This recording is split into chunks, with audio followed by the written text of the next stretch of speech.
You might think this is a tutorial, and I'm sad to tell you this is not a tutorial. This is a process video, and I decided that I would risk everything and use this highly acidic paper to make a junk journal. I did do some research though, and I found that I can make my own solution out of magnesium to spray the paper with, and that will neutralize the acid. So that made me a little bit more excited to try this. Normally I avoid highly acidic papers, but I had so many of these paper bags that I was like, I really need to do something with them. So I used the envelope that my 2025 calendar came in, and I cut it down to kind of fit the size of the pages. And I love the watercolor. I love this artist. I think she does beautiful work. And I folded those, but let me show you how I folded those. First, I cut the seam of the paper bag, and then what I did was I cut the bottom off of the paper bag. So I did save the bottoms. I will probably use them for another project, especially now that I know how to neutralize the acidity of this paper. Craft paper is so much fun, but the way that these paper bags are made, they end up being highly acidic. And so if you want it to last for very long, or if you use photographs, or if you want to keep things from yellowing and keep them from getting the acid burned, then you'll need to do something to neutralize it. Or you will have to put some sort of protective layer, like a piece of pH neutral cardstock or something, between the brown paper and the item that you want to protect. Otherwise it will burn over time and probably disintegrate. But anyway, yeah, so cut the bottom off, and then I am going to fold it. I've already folded them, but I'm going to show you. I just took one of the short sides of the paper bag and I accordion folded it. I folded it back and forth so that the print sides are together and the blank sides are together. That way, when the book is made, there'll be blank sides and there will be printed sides. So I can deal with that when I get to those pages in my notebook. I have a total of 4 paper bags. I am making 2 junk journals. I'm making one a size wide, which is 5 inches by 8¼ inches, and the other one I'm just making as big as I can. I decided I wanted to sew them with my industrial sewing machine, so I dropped by work on my day off and sewed them. I will show you how you can do it without a sewing machine. I actually show you 2 different ways. One of them I don't recommend. It was really hard, and unless you know how to crochet, I wouldn't recommend it. But here I'm cutting it down, and I'll get to the stitching in a minute. But here I'm cutting it down. I realize you probably do not have this machine. You can use a straight razor, or whatever. This is not a tutorial. Remember, this is not a tutorial. This is just what I do because I have these machines, so I use them. I want to get every dollar out of them. They were expensive, and I use them. I like to have rounded corners on my notebooks, so I use my handy dandy corner rounder and get that done. And then this one is a wide. I did not put a cover on it because I plan to sew them all together in a hardback when I have the whole year done. So this one has a cover. It's that watercolor, and the other one does not. So here's another junk journal, and I'm experimenting. I am seeing if I can crochet the binding. So this is literally just a bunch of junk that I have collected, and I am putting a giant paper clip on there to try and hold everything in place.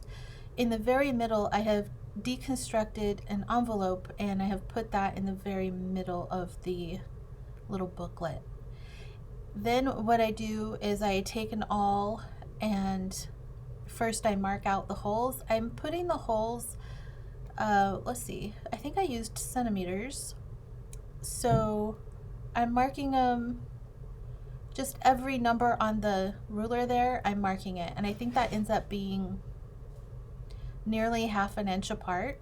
A little bit closer than 1/2 inch, I think. But for some reason, I didn't use inches. I used the other side of it, and I can't remember what the measurements were, but I'll show you in a second exactly what they are. But I'm taking a pencil, I'm marking them very carefully because I do want it to look nice. This is an experiment. I haven't done this before, but I thought, what if I could crochet the spine? I think it would be, my thought was it would be nice and tight and nothing would move around and all the different size papers would fit in there really nicely. I do have a history of crocheting, so it's not like I had to learn how to do it. So there's my marks. As you can see, they're fairly close together, but they are spaced apart so that it's not too close. You do not want your holes too close together because your paper will just fall apart, rip apart, and then you won't have a booklet anymore. So I'm taking my awl and I'm going to punch the holes all the way through. I'm going to punch every single one of them. I'm trying to make sure everything is lined up and looking good. In this, I have just a bunch of like cardstock mailers, like postcards that you get, junk mail basically. It's literally a junk journal made out of actual junk. And I think even the envelope that I deconstructed is junk because it was torn. And I was like, I'll use it anyway. And I did. I used it. And I'm sorry you can't see very well right here, but I'll correct it here in a second so you can see better. I'm literally just punching holes. And yeah, there you go. Now you can see I'm just poking it through. I try to keep the spine bent as I'm pushing it through, and it just helps place the hole a little better. When you're sewing and you're putting your needle through there, you want to put the needle through at the same angle that the awl goes through, and then you're able to catch all the different layers much easier. So yeah, you just poke the holes with your awl, or some people call it a pokey tool. And then what I get is some crochet thread, and I am using this teeny tiny crochet hook. It is a 1.5 millimeter. I don't crochet very much anymore because my wrist can't handle it. It just starts hurting too bad. At first I start using this blue crochet thread, but I end up not using it because it doesn't work very good. I think it's old and it started fraying, and it was not a good idea. So basically what I'm doing is I'm inserting the hook from the outside to the inside, which totally works fine, and then I'm wrapping the thread around the hook and pulling it out. And so it's basically a slip stitch if you are familiar with crocheting. And I do the whole thing that way. It's not the easiest thing I've ever done. However, it wasn't the hardest thing I've ever done either. And you could totally do it if you know how to crochet. Like I said, this is not a tutorial, so I'm not gonna teach that. But it was just an experiment, and I thought that I would include it in here because this is not a tutorial. But yeah, so as you can see, the thread is just not threading properly. It was just giving me really a lot of trouble. So I switched the thread to a red one that I have, and as you can see, it works much better. And on the inside, everything is stitched very nicely. It's nice and tight, but it's not too tight, and it actually turns out really well. And it took about maybe 5 minutes to do the whole thing, maybe a little shorter. But yeah, I'm just gonna pull that through, and then what I end up doing is I thread it on a needle, pull it onto the inside, and then I'm gonna glue it in place because I don't want to take any chance that it comes undone. One of the fallbacks or bad things about this method is that if your thread comes undone, your entire binding will come undone because it's just all loops together. So there's no knots except for at the end, and I glued it together because I did not want that to happen. So if you do try this, be aware of that. And then I glue the envelope back together, and it ends up looking really cute. I actually am really happy with it. But again, if you don't know how to crochet, then I would not attempt this. Instead, I would do the pamphlet stitch, which I'm happy to show you how to do that as well. And there's so many really great tutorials on how to do the pamphlet stitch. But for the sake of everyone who is watching this video and to save your time, I will show you how to do a pamphlet stitch, because you know, not everyone has the patience or wants to use a crochet hook, and I don't even know if I'll do that again, honestly. I don't know. I like putting these envelopes in the middle of my junk journals like that because it hides the stitching, and then it's just kind of like, I don't know, it's like a secret little compartment, and I like it. So the paper that I use for the cover doesn't really work really well for a cover, so I would end up putting tape over that spine just to keep the paper together. So be careful what you choose for your cover, because this is not good paper. Alright, so for a pamphlet stitch, you just need 3 holes, and I go 1 in the middle, and then 1 near the edge, and then 1 near the other edge. You don't even have to measure, honestly. This was really hard for me to film because I didn't have my tripod, and so I'm actually using that Yes paste to hold my camera in place. So yeah, so then you're going to thread your needle with some thread, and you want that thread to be about 3 times the length of your spine.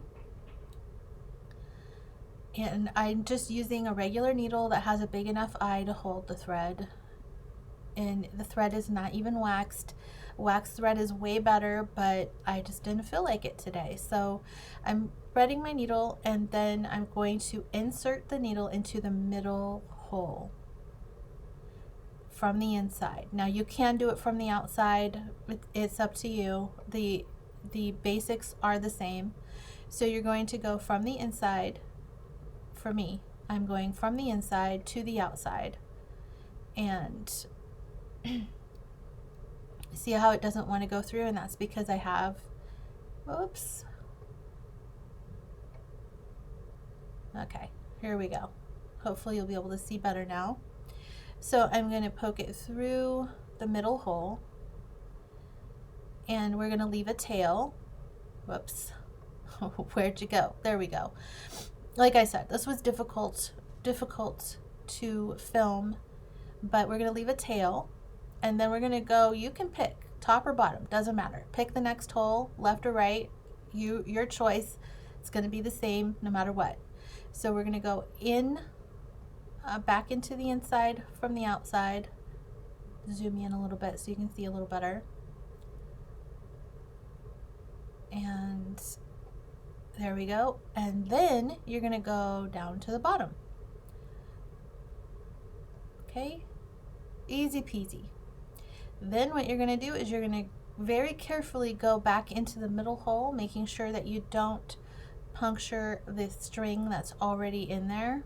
And I usually like to do that by holding the string that's in there to one side, and that helps me kind of get the needle in there without piercing the thread. And then once you have that, the key to the pamphlet stitch and making sure that it doesn't come undone, believe it or not, it's not to tie a huge knot on the inside. It's to make sure that you have a thread on each side of that string that goes from the top hole to the bottom hole. So you want to have a piece of thread, one of your ends on each side, and then you tie a knot, and that knot has that thread running through the middle of it, and that keeps your whole thing together. You don't have to tie a great big huge knot. If you can tie a knot, which I was having problems. I always tie a square knot, which is right over left, left over right, and then I'm done. I will clip this down where I want. Let me know if this is something that you would try, and if you enjoyed watching this video, give me a like so I know to make more like it. And I hope that you liked watching my messy creation. I will meet you in the comments, and if you'd like to see other videos like this, then you can check out this playlist. I hope you have a really great day. Bye bye.